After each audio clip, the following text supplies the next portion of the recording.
Crunchified Clean friends, I'm totally loving this filter, so I'm going to go with it again. My last video, check it down below, was for cleaning business owners, some tips about theft of service in terms of conditions or terms and conditions that you would provide to your client. This video is for clients. So if you're looking at wanting to hire a cleaning business, here are some tips that I would recommend from a professional cleaner to anyone looking at hiring a service provider, specifically a cleaning business. What I would always recommend to anyone hiring a cleaning business is to ask lots of questions. You should ask the cleaning business several things like, are they insured? And don't just say, are you insured? Because you don't know if the cleaner is thinking like health insurance. What do you mean? I mean liability insurance. Do they have liability coverage? Liability insurance is something that a cleaning business can get from an insurance company, and it's a policy that would cover if the cleaner were to accidentally break something like a TV, and it's a lot of money. They would file a claim with their insurance company, and then they would get the money to repay the client. I've never had to use my liability insurance policy because I've never broken anything to that extent.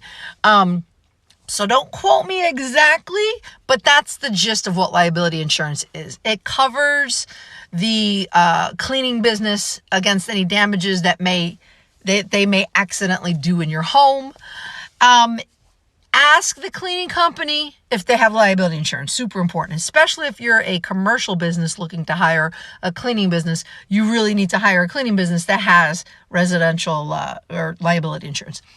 Second thing you should ask, do they work alone? If they work alone, great. Find out who the cleaner is, or the cleaning business owner, who the person is. It's good to know who they are.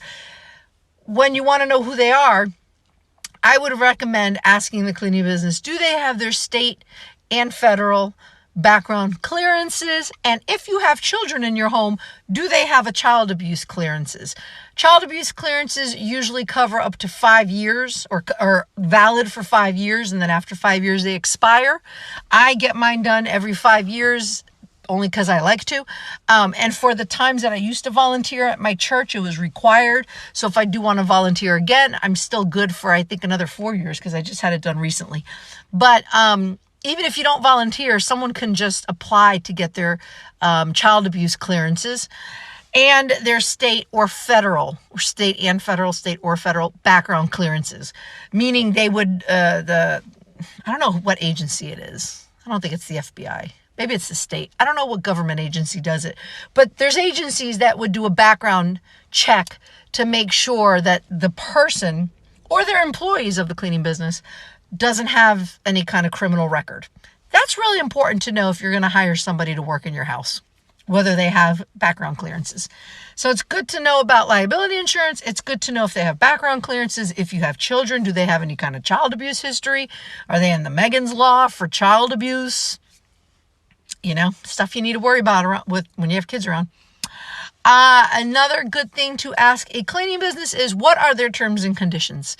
If they have no idea what you're talking about, you may want to keep looking because, I've mentioned this to other cleaners. Cleaning businesses really should have terms and conditions. Not only is it beneficial for the cleaning business, it's beneficial for the client so that you know what to expect from the cleaner knows what to expect from you. Find out the cleaner's availability, what they provide for cleaning, obviously what the estimate would be, how they expect to be paid. What else? Tell the cleaner what you expect, or what your wishes are, what your expectations are, what you want done. Let the cleaner know, this is what I'm looking for. Can you do this for me? Because if you can't, then you may have to look for another cleaner. Don't assume that the cleaner is going to just do everything that you think without you telling them whether or not you want that done. Cleaners are humans. I'm not a magician and I'm not a mind reader. So you need to have open communication with whoever you hire. Let them know what your wishes are. Find out if those things are things that they can provide, that they can do for you, and what the cost is and payment. Anything that you would think in your mind, you need to let the cleaner know. Let them know if you have any kind of allergies towards any type of certain smells that they use, whether you want eco-friendly cleaning products, whether you want bleach. Let them know, because cleaners are not magicians. Cleaners are not mind readers. And when I say magicians, I'm saying this towards clients. If you have floors that are completely, like wood floors that are completely, the finish is gone and they're just falling apart and ruined, you can't expect someone who's going to mop to fix that, because a cleaning company is not a floor restoration company. If you need a floor restoration company, then you contact a floor restoration company. If the tile in your bathroom has mold coming in through the sheetrock and it's embedded mold, that's beyond the scope of a cleaning business. You would need a mold restoration company. So there's other companies that do other projects that a cleaner would not do. So those are things that you need to talk about with your cleaning company that you're going to hire. And if it's things that they cannot do, because that's not what they're specialized to do, then you need to find another company. So those are just some things that I would recommend to anyone who's looking to hire a cleaning business. Talk to them about it, ask them questions, find out who you're going to hire in your home, because open communication will only benefit you as the client, benefit the cleaner as well, and it'll just make it a good, work-client relationship. Hope those tips help. Let me know if you have any other questions. Follow my YouTube channel, Crunchy Cleaning by Kathy, my website, crunchycleaningbyKathy.com, my Instagram, my TikTok, my Facebook page.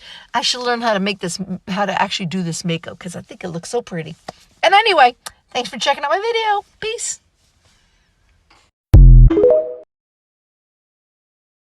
Don't forget to like and subscribe for more eco-oily cleaning tips. Make sure your notifications is turned on so that you'll see when I post a new video, and feel free to comment with any questions or concerns that you may have so that we can interact, because I love to share. Crunchy Cleaning by Kathy.